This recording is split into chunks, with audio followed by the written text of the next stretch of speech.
pieces of paper and threw them from these balconies up above. Not very nice people, I'm not going to lie.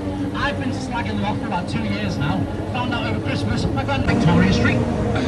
Victoria Street is a really good example of Victorian architecture. So this used to be the financial district, basically. So in the Victorian era, all of these buildings were stock exchanges, banks and things like that. We actually used to import and export, so that's what we did. And this was the Bank of Liverpool.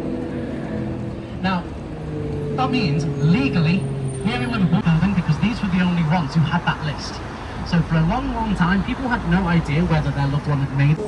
Not only is it the biggest church in Britain, it is the 5th biggest cathedral in the world.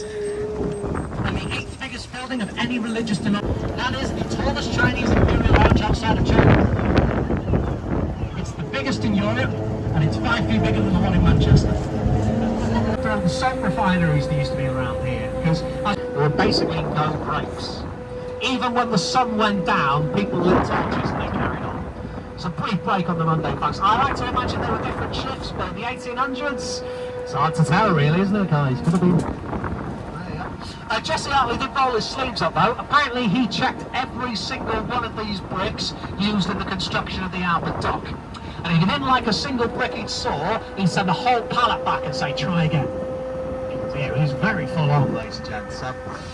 Just to put that into context as well, there's approximately 32.5 million bricks here in the Albert Dock.